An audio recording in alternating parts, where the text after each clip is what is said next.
ప్రయాణం చేస్తా ఉంటే మనతో పాటు ప్రయాణించి మన అండగా ఉన్న వ్యక్తులతో మనం చేస్తాం. If I mean full government right, purely Janasena. ఆయన చాలా స్పష్టంగా చెప్పారు. ప్యూర్లీ జనసేన గవర్నమెంట్ అయితే ఆయన మనసులో ఉన్న భావన ఆయన అక్కడ మేనిఫెస్ట్ చేశారు, ఆవిష్కరించారు.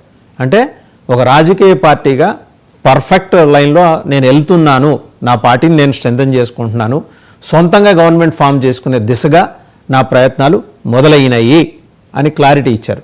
సో ఇంకా ముసుగులో గుద్దులాటలు ఏం లేవు.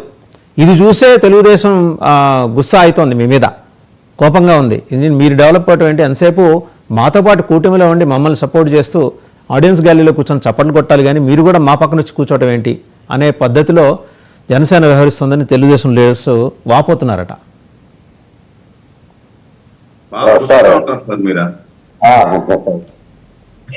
సార్ ఇప్పుడు మీలాంటి వాళ్ళు కానీ ఇప్పుడు నేను లేకపోతే ఉత్తమ సురేంద్ర నాయుడు ఏదో ఇక మన కిరణ్ అన్న ఏదో ఒకలాంటి మైండ్ సెట్ లో ఉంటాం కాబట్టి సరే తనకి జాగ్రత్తగా మాట్లాడుతూ వెళ్ళిపోతాం. నిజానికి మీలాంటి వాళ్ళు ట్రాప్ లో పడ్డామంటే ఇక్కడే సాగుకోవాల్సి వస్తుంది. ముగ్గురం మేము చెప్పాలంటే ఇక్కడే ముగ్గురం స్టార్ట్ అయిపోతుంది యుద్ధం అంతా కూడా. సో కాబట్టి సార్ ఎందుకంటే ఇప్పుడు ఇందాక మన అమినిస్టర్ సార్ కూడా చెప్తూ మహేష్ మెరుపుల మహేష్ వాళ్ళు వీళ్ళు పనిచేశారు, వాళ్ళు ఇక్కడే మాట్లాడతారంటే సార్ పొలిటికల్ పార్టీ అన్నప్పుడు ఈ రోజు ఎలక్షన్స్ ఏ విధంగా జరుగుతుంది, వైసీపీ పార్టీలో ఎంతమంది అధికార ప్రతినిధులు వస్తున్నారు, వాళ్ళు ఎంతమందికి టికెట్లు ఇచ్చేశారు, లేకపోతే బీజేపీలో అధికార ప్రతినిధులు ఎంతమంది వస్తారు, వాళ్ళు ఎవరికి టికెట్లు ఇచ్చారు, లేకపోతే తెలుగుదేశం పార్టీ ఎంతమంది వస్తారు, వాళ్ళు టికెట్లు ఇచ్చేటప్పుడు నాయకులకు క్యాలిక్యులేషన్స్ ఉంటుంది.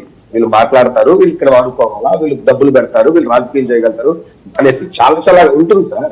నాకు కూడా ఉంటుంది జనసేనలో కంటెస్ట్ చేయాలని, నాకు ఆ స్ట్రెంత్ ఉండాలా, ఫైనాన్షియల్ నాకు స్ట్రెంత్ ఉండాలా. ఈ రియాలిటీలో ఉన్నవాడైతే పార్టీకి చాలా లాయల్టీగా పనిచేస్తారు.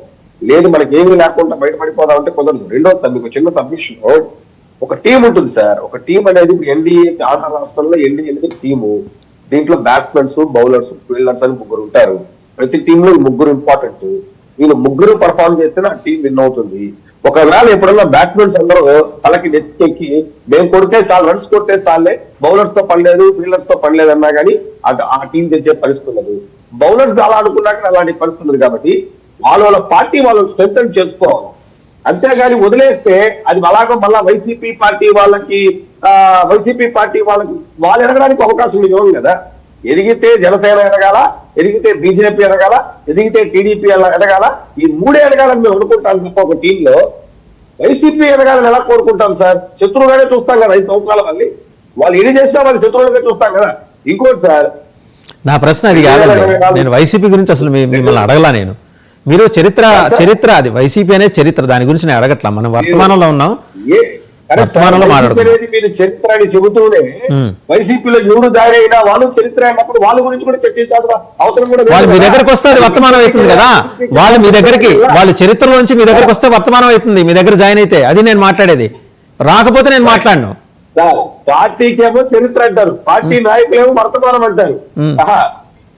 నేనంటున్నా, టీడీపీ వాళ్ళు అంటున్నారు, వాళ్ళు ఫీల్ అవుతున్నారు. ఏంది ఇది, మనం వాళ్ళ మీద పోరాటం చేసి మళ్ళీ మనమే వాళ్ళని మన జేబుల్లో కూర్చోబెట్టుకోవడం ఏంటని దాని మీద. సార్ మీరు అన్నట్టు డెఫినెట్లీ ఆ డిఫికల్టీస్ అయితే ఉంది సార్. ఆ డిఫికల్టీస్ ల్యాక్ ఏం కాదు. గ్రౌండ్ లో కూడా చాలా మంది లీడర్స్, వైసీపీ లీడర్స్ జాయిన్ అవ్వాలనుకున్నప్పుడు, జనసేన అనుకున్నప్పుడు వీళ్ళతో ఎందుకు తలనొప్పను, లేకపోతే చాలా మంది జాయిన్ అయ్యిండారు సార్. చెప్పాలంటే కేవలము ఈ పొత్తులో ఉన్నటువంటి కొంత అండర్స్టాండింగ్ వల్లే చాలా మంది జాయిన్ అవ్వలేదు. కానీ నిజానికి 3 పార్టీలు డోర్స్ తీస్తే నా లెక్క ప్రకారం జనసేన కాదు, 3 పార్టీస్ డోర్ తీస్తే వైసీపీకి అసలు వైసీపీ కేడర్ కాదు కదా. రోడ్డు మీదకి వచ్చే వరకు రోడ్డు కనబడ్డు అదైతే ఉంది. కాకపోతే మీరు అన్నట్టు ఆ డిస్టర్బెన్స్ అయితే ఉంది సార్. ఆ డిస్టర్బెన్స్ అయితే ఉంది కానీ బట్ అది ఒక స్థాయి దాటకుండా వాళ్ళ లెక్కలో వాళ్ళు ఉంటుంది సార్. 2024 తర్వాత 2025 వచ్చింది. అది ఎలాగైతే మారుతుంది. ఆయన అన్నారు, ఆయన అన్న మాట మీద మాట్లాడలా. If Janasena is going to form the government అనే ఆస్పెక్ట్ లో ఆయన మాట్లాడారు. ఆయన జనసేన ఫార్మ్ చేసుకుని చెప్పలేదు సార్. మేము ఇండివిజువల్ పార్టీ కాదు కదా. ఇండివిజువల్ పార్టీ అయితే జనసేన స్పష్టంగా అన్నారండి. మళ్ళీ మీకోసం వేనా ఒకసారి పీసీఆర్ ప్లే చేయండి. వారేం మాట్లాడారు?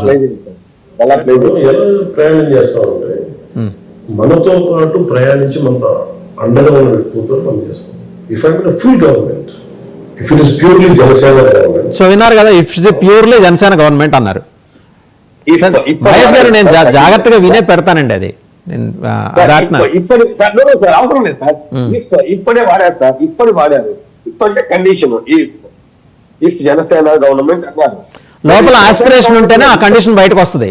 జనసేన గవర్నమెంట్ ఫామ్ చేయాలని అనుకుంటుంది. Nothing wrong in it. ఒక పార్టీ అధ్యక్షుడిగా మా పార్టీ ప్రభుత్వం ఫామ్ చేయాలని కోరుకోవట్లు తప్పే లేదు. నేనైతే ఐ ఫుల్లీ ఎండోర్స్.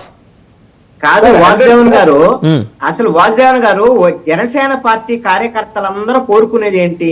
ఆయన సీఎం కావాలి, ముఖ్యమంత్రి కావాలని కోరుకుంటారు. ఇప్పుడు ఆయన డిప్యూటీ సీఎం అని ఎక్కడికి పోయినా అరిచేది ఏంటి? సీఎం అని అరుస్తున్నారు. అయ్యే చంద్రబాబు నాయుడు సీఎం, ఆయన పెద్దవాడు ఉన్నాడు, బాగుండదు అని ఆయన సర్ది చెప్పేటువంటి ప్రయత్నం చేస్తున్నారు. వాళ్ళ కార్యకర్తలు కోరుకునే దాంట్లో జనసేన ఆయన పవన్ కళ్యాణ్ ముఖ్యమంత్రి కావాలని, జనసేన అధికారంలోకి రావాలని కోరుకోవటంలో తప్పే. రాజకీయ పార్టీ మీ దగ్గరికి వస్తున్నా కోరుకోకపోతే కదా సమస్య. అందుకనే కదా పవన్ కళ్యాణ్ తన రూపాన్ని కూడా మార్చుకొని ఇప్పుడు హిందూ ఎజెండాని తీసుకొని మన సనాతన ధర్మం వ్యవహారం ఇవన్నీ బీజేపీ రోడ్ మ్యాప్ లో భాగమే కదా. ఒకసారి సురేంద్ర నాయుడు గారు మాట్లాడతారు. బీజేపీ మీద వెళ్ళిపోవడం తప్పితే రైట్. సురేంద్ర నాయుడు గారు మాట్లాడతారు. సురేంద్ర నాయుడు గారు సార్ ఇప్పుడు మీరు మీరు మీరు ఎట్ట చేస్తారంటే మార్నింగ్ ఇప్పుడు వైసీపీ వాళ్ళేమో తెల్లవారుతో లేసి ఉదయమే జోకులు, బ్రహ్మాండమైన జోకులు వేస్తారు. సోది చెప్తాము, జరగంది చెప్తాము, జరిగేది చెప్తామని సోది చెప్తారు వాళ్ళు. మీరేం చేస్తారంటే తెల్లారుతో లేచి పుల్లలు పెట్టేదానికే ఉంటారు సార్. ఆయన మాట్లాడారు, నేను మాట్లాడలేదు కదా. ఆయన మాట్లాడింది నేను చూపించా, మీరు సరిగ్గా వెళ్ళలేదని రెండోసారి ప్లే చేశాం. ఆయన మాట్లాడారు. మేము కొంచెము మీరు మీ ట్రాప్ లో మేము పడలేదు కాబట్టి సరిపోతుంది. కానీ మీ ట్రాప్ లో కానీ మేము పడినాం అనుకో అంతే అవుట్. కానీ ఒకటి మాత్రం నిజం సార్, మాకు జనసేనలో చేరినా, బీజేపీలో చేరినా, తెలుగుదేశంలో చేరినా మాకు గుస్సా లేదు, బుస్సా లేదు, ఏమీ లేదు. కానీ మేము కోరుకునేది ఏమంటే